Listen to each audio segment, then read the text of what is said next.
அனுரகுமார் திசாநாயக்க ஜனாதிபதியா தெரிவு செய்யப்பட்டதுக்கு பிறகு ஜனாதிபதி என்ற ரீதியில் நாட்டு மக்களுக்கு முதல் தடவையாக இன்றைக்கு உரையாற்றி இருக்கிறாரு. கிட்டத்தட்ட 10 நிமிஷங்கள் ஆற்றின உரையில் 5 மிக முக்கியமான விஷயங்கள் ஜனாதிபதியால் சொல்லப்பட்டிருந்தது. அந்த 5 விஷயங்களும் என்னன்றதை பற்றி தான் இந்த காணொலியில் பார்க்க போகிறோம். விளக்கமாகவே பார்க்கலாம். வணக்கம், நான் கிருஷாந்த் ராஜ். அனுரகுமார் திசாநாயக்க ஜனாதிபதியாக பதவி பிரமாணம் செய்து கொண்டதுக்கு பிறகு நாட்டில் சில மிக முக்கியமான மாற்றங்கள் நடந்திருக்கு. குறைஞ்ச எண்ணிக்கையில் அமைச்சர்கள் நியமிக்கப்பட்டிருக்கிறாங்க. வெறும் 3 பேரை கொண்ட ஒரு அமைச்சரவை நியமிக்கப்பட்டிருக்கு. உலகத்தில் எந்த ஒரு நாட்டிலையும் இல்லாத ஒரு அதிசயம் என்று சொல்ல முடியும். அதிகமானவர்களை கொண்ட அமைச்சரவை இருந்த ஒரு நாட்டில் வெறும் 3 பேரை கொண்ட ஒரு அமைச்சரவை நியமிக்கப்பட்டிருக்கு. ஒரு பெண் திரும்பவும் பிரதமராக நியமிக்கப்பட்டிருக்கிறாங்க. இதை தவிர ஆளுநர்கள் புதுசாக நியமிக்கப்பட்டிருக்கிறாங்க. சிலர் தங்களுடைய பதவிகளை ராஜினாமா செஞ்சிருக்கிறாங்க.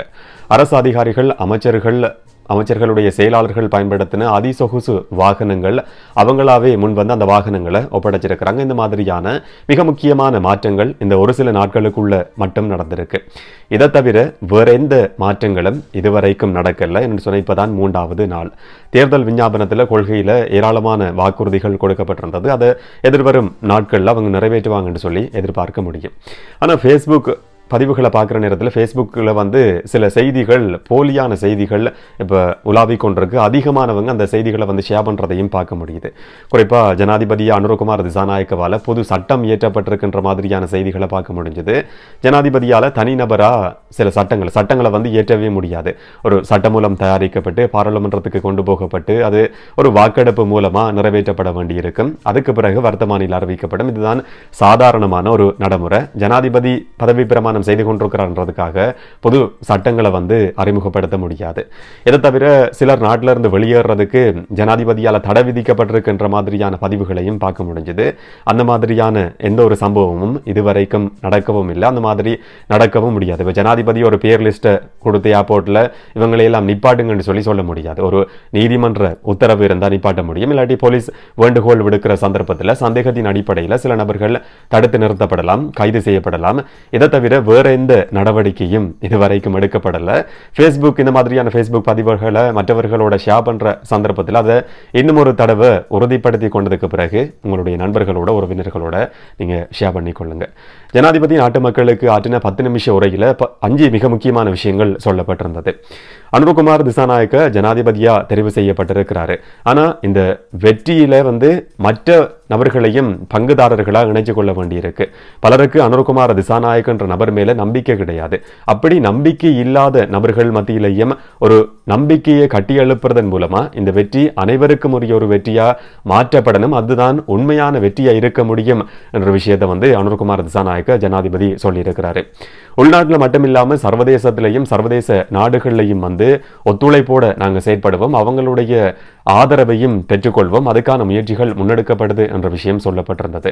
நாட்டை முன்னோக்கி கொண்டு போறதுக்கான திட்டங்கள் வகுக்கப்பட்டிருக்கு. இதை செய்யக்கூடிய ஆளுமை மிக்க ஒரு தரப்பு, ஒரு அணி, ஒரு குழு தங்கள்கிட்ட இருக்கிறதாகவும் ஜனாதிபதி அனுரகுமார் திசாநாயக்கவால் சொல்லப்பட்டிருந்தது.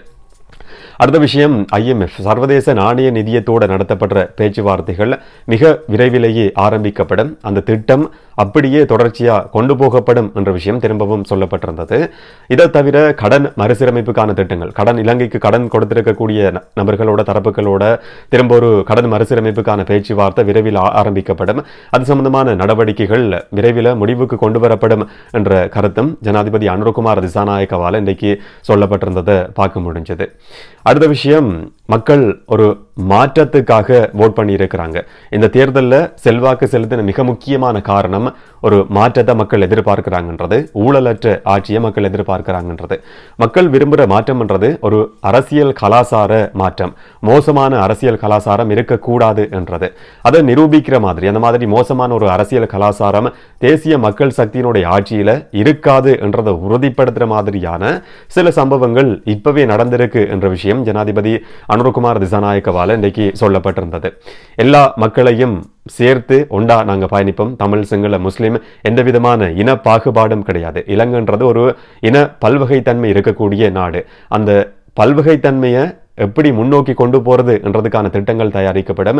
இதுக்காக ஆளுமையான நேர்மையான அதிகாரிகள், வினைத்திறன செயற்படக்கூடிய அதிகாரிகளை நியமிக்கிறதுக்கான ஒரு திட்டம் இப்பவே தயாரிக்கப்பட்டிருக்கு.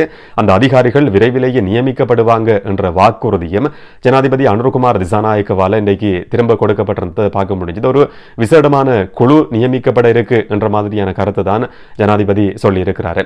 இதை தவிர சட்டத்தின் முன் அனைவரும் சமம், இதுதான் தேசிய மக்கள் சக்தியினுடைய கொள்கை, இது கடைசி வரைக்கும் கடைபிடிக்கப்படும் என்ற கருத்தும் ஜனாதிபதியால் சொல்லப்பட்டிருந்தது.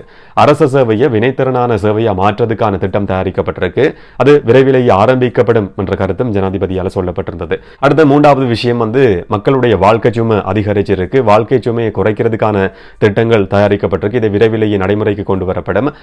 வாழ்க்கை தரத்தை உயர்த்துறதுக்கான நடவடிக்கைகளும் விரைவிலே ஆரம்பிக்கப்படும் என்ற கருத்து சொல்லப்பட்டிருந்தது.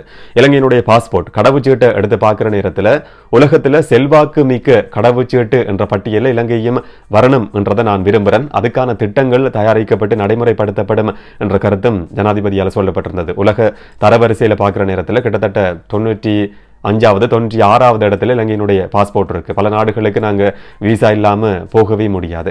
இந்த நிலைமை மாற்றமடையணும் என்ற கருத்தும் கூட ஜனாதிபதியால் சொல்லப்பட்டிருந்தது. இது தவிர இன்னும் ஒரு மிக முக்கியமான விஷயத்தை ஜனாதிபதி சொல்லியிருந்தாரு.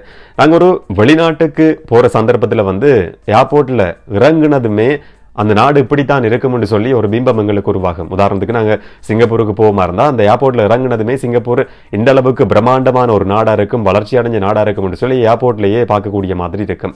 அந்த மாதிரியான ஒரு நிலைமையை இலங்கையிலேயும் உருவாக்குறது தான் தன்னுடைய நோக்கம். இதுக்கான திட்டங்களும் விரைவில் நடைமுறைப்படுத்தப்படும் என்ற கருத்தும் ஜனாதிபதியால் இன்றைக்கு திரும்பவும் சொல்லப்பட்டிருந்தது. அடுத்த விஷயம், எந்த ஒரு தரப்பையும் தேசிய மக்கள் சக்தி கைவிடாது, இந்த ஆட்சியில எல்லா தரப்பையும் சேர்த்து நாங்கள் பயணிப்போம் என்ற கருத்து ஜனாதிபதியால் சொல்லப்பட்டிருந்தது. குறிப்பா பெண்களினுடைய பிரதிநிதித்துவம் என்றது எல்லா இடங்கள்லையும் கொண்டு வரப்படணும், குறிப்பா அரச துறைகள்லையும் அரசியல்லையும் இது ஏற்படுத்தப்படணும் என்ற கருத்தை ஜனாதிபதி சொல்லியிருந்தார். இலங்கையினுடைய சனத்தொகையை பொறுத்த வரைக்கும் 52% அதிகமான பெண்கள் இருக்கிறாங்க சனத்தொகையில. இவங்களுக்கு சமமான வாய்ப்பு கொடுக்கப்படணும். இதை உறுதிப்படுத்துற மாதிரி ஒரு முன்னுதாரணமா ஒரு பெண்ணை பிரதமரா நாங்கள் நியமிச்சிருக்கிறோம். மற்ற துறைகள்லையும் இந்த மாதிரியான சம வாய்ப்பு பெண்களுக்கு ஏற்படுத்தப்படும் என்ற கருத்து ஜனாதிபதியால் சொல்லப்பட்டிருந்தது. இது தவிர மாற்றுத்திறனாளிகளுக்கான வாய்ப்பும் அரசாங்கத்தில் ஏற்படுத்தி கொடுக்கப்படும், இதுக்கான திட்டமும் தயாரிக்கப்பட்டிருக்கு, விரைவில் நடைமுறைப்படுத்தப்படும் என்ற கருத்தையும் ஜனாதிபதி சொல்லியிருந்தார். இந்த மாதிரி சகல தரப்புக்கும் வாய்ப்பு கொடுக்கப்படும், யாரையும் கைவிட மாட்டோம் என்ற கருத்தை ஜனாதிபதி சொல்லியிருக்கிறாரு. 5வது விஷயம், நாட்டை முன்னேற்றத்துக்கு நேர்மையா செயற்படுற எந்த தரப்பா இருந்தாலும் யாரா இருந்தாலும் நேர்மையான சிந்தனையோடு இருக்கக்கூடிய நபர்களை ஒன்றா சேர்த்து பயணிக்கிறதுக்கு தாங்க தயாரா இருக்கிறதாவும், தேசிய மக்கள் சக்தியினுடைய கதவுகள் அந்த மாதிரியான நபர்களுக்கு எப்பவும் திறந்திருக்கும் என்ற கருத்தும் கூட ஜனாதிபதியால் சொல்லப்பட்டிருந்தது. எதிர்கட்சிகளுக்கு விடுக்கப்பட்டிருக்கிற அழைப்பா இல்லாட்டி சாதாரண பொதுமக்களுக்கு சொல்லப்பட்டிருக்கிற கருத்தான்றது தெரியாது. அதே நேரத்தில் ஆரோக்கியமான விமர்சனங்களை ஏற்றுக்கொள்றதுக்கும் தயாரா இருக்கிறோம் என்ற கருத்தையும் ஜனாதிபதி அனுரகுமார் திசாநாயக்க இன்னைக்கு தன்னுடைய உரையில சொல்லியிருந்தார். இந்த மாதிரி சில மிக முக்கியமான விஷயங்கள் சொல்லப்பட்டிருந்தது. எதிர்வரும் மணித்தியாலங்கள்ல நாட்கள்ல அதிரடியான தீர்மானங்கள் எடுக்கப்படலாம். என்ன நடக்கும் என்றதை பொறுத்திருந்து பார்க்கலாம். ஜனாதிபதியினுடைய உரை சம்பந்தமான உங்களுடைய கருத்து என்னன்றதை கமெண்ட்ல பதிவு செய்யுங்க. இன்னும் ஒரு காணொளியில இன்னும் ஒரு தகவலோட சந்திக்கலாம். வணக்கம்.